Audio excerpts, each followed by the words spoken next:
The second season of House of the Dragon is finally out, and the first episode didn't disappoint. The story picks up from what happened at the end of the first season with the death of Lucerys and Arrax, and the repercussions of their demise. But you can check out the breakdown for that episode and others from tons of other channels. Here in MindQ, we will focus on the creatures. These Targaryen dragons must now face off against one another in a war between kin. So here we will showcase all the 13 dragons that have been, that are currently in, and will be later on the sides of Queen Rhaenyra and the Blacks. And if you really like this video, then we will do another one for the Greens. Also, we will list these dragons in terms of ascending size and strength. So let's get to it. So number 1, starting from the bottom, we have Morning. The first here is actually one of the last dragons to hatch out during the Dance of the Dragon storyline. We probably would not see her till the concluding episodes of the last season of this show, but Morning would be Lady Rhaenyra Targaryen's dragon, and this creature is said to be pale pink in color with black horns as well as being of a very small size. She would of course grow to be of riding size until 4 years after the deadly Targaryen civil war, and would be one of the 4 surviving dragons that emerged out of the conflict. Number 2, Stormcloud. This was a young male dragon that would be bonded with the future king Aegon III, or Aegon the Younger, the son of Queen Rhaenyra Targaryen.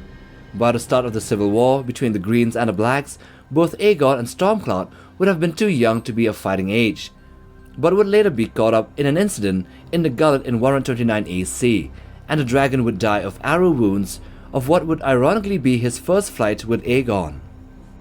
Number 3, Arrax. This was the young dragon that was bonded to Prince Lucerys Velaryon. At the start of the Dance of the Dragons, Arrax was mature enough to be ridden, but still very young and growing. In the TV series, he was about 30 feet or 9 meters long, including the tail, the very long tail. Arrax was stated by George R.R. Martin to be a pearlescent white in color with yellow markings. He would be, as you would know, be killed by the gigantic Vhagar of the Coast of Storm's End in what would technically start the hostilities between the Greens and the Blacks in the Dance of the Dragons. Number 4, Tyraxes. This young dragon was bonded to Queen Rhaenyra's third son, Joffrey Velaryon. Tyraxes was a small dragon, a bit smaller than Vermax and Arrax at the beginning of the war, but would grow bigger in size as time goes by, definitely bigger than Arrax later on, and would be able to take on young Joffrey in fights. Although the dragon would not see action in the books due to Rhaenyra's forbidding Joffrey from battle, as he was too young of age, but who knows what would happen in the latter seasons of the show, as the TV adaptations do quite sometimes favor dramatic changes in storylines. Number 5, Moon Dancer. This young she-dragon was the mount of Princess Baela Targaryen. She will be marking her debut in the upcoming episodes of Season 2.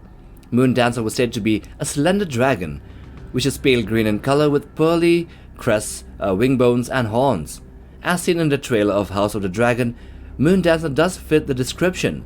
She is also very fast and agile, around the same size as Arrax, although I might argue that she is longer due to her slender frame and very long tail. She will later have a deadly duel alongside Baela against Sunfire and Aegon, but the ending of that battle would not be spoiled here in this video. It will be spoiled in another video. Number 6, Vermax. This dragon was bonded to Prince Jacaerys Velaryon, the firstborn son of Rhaenyra. Vermax's coloring is not described in the books, but in the television adaptation of House of the Dragon, she has olive green scales and pale orange wing membranes. Vermax was a small-sized dragon, bigger than Arrax, and was prone to irritation when visiting the cold north, as she didn't really quite like the low icy temperatures or being near the wall. She would be of great value in gathering up allies in Winterfell and in the Vale, as well as taking part in the Battle of the Gullet. Number 7, Seasmoke. Seasmoke was a pale silver-grey dragon initially ridden by Sir Laenor Velaryon and later by the dragon seed Adam of Hull. Although Seasmoke was still young during the Dance of the Dragons, it was of fighting size and very agile in the air. Seasmoke's size was comparable to the Blue Queen Tessarion, who was about a third the size of Vermithor. Seasmoke was one of the 5 dragons that participated in the Battle of the Gullet against the Triarchy, and also played quite a role in the fall of King's Landing. He would also fight again in the second Battle of Tumbleton against the Traders of the Blacks. Number 8, Syrax. This she-dragon was ridden exclusively by Rhaenyra Targaryen and was the symbol of her power and position as queen. Syrax was named after the goddess of Valyria, and she had striking yellow scales which might also seem golden in sunlight. Although she was of medium size and formidable, she was not as fearsome or battle-hardened as Caraxes, as Syrax had been kept in chains, had been exceedingly well fed, and had not hunted for years. And even though the books never described her being in any dragon versus dragon fights, it has been teased that in the series, Syrax would be defending Rhaenyra from other wild dragons and Dragonstone at one point of time. Number 9. Sheep Stealer. This was one of the 3 wild dragons living in Dragonstone at the beginning of the storyline. This dragon was later born to a girl named Nettles, and he was a male dragon, and was mud brown in color, well over 50 years of age. He was described as being skinny, but Muncan, the Grand Maester, who described that had never really seen a dragon.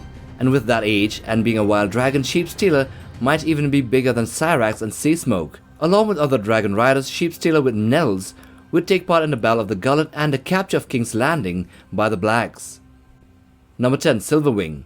Silverwing, a beautiful and graceful dragon with shimmering silver scales, was initially ridden by Queen Alicent Targaryen, the wife of King Jaehaerys. Known for her gentle temperament compared to other dragons, Silverwing became a beloved and iconic symbol of peace and prosperity during Alicent's reign. During the Dance of the Dragons, she was ridden by Ulf the White, another dragon seed, and played a key role in several battles. She would in the initial phases be on the side of the Blacks, and would turn coat to the Greens later on. Number 11. Meleys. Meleys, the Red Queen, was an older dragon, fiercely powerful, with scarlet scales and pink wing membranes. Ridden by Princess Rhaenys Targaryen, Meleys was known for her incredible speed and agility despite her age. She played a crucial role during the Dance of the Dragons, where her strength and speed made her a formidable force, deterring the Greens from attacking Dragonstone.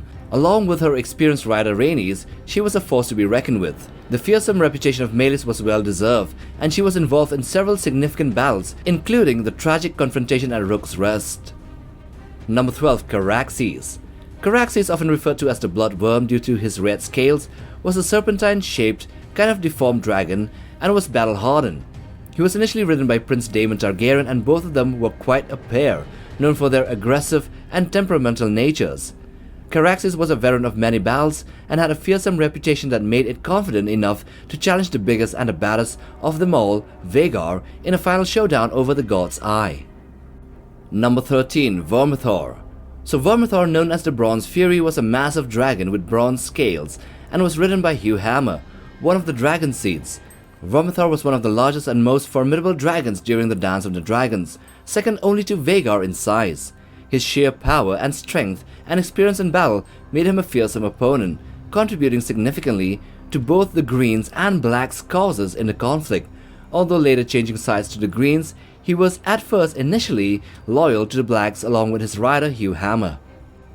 And with that, we conclude this video on the 13 dragons of the Targaryen Black faction in House of the Dragon and the Dance of the Dragons.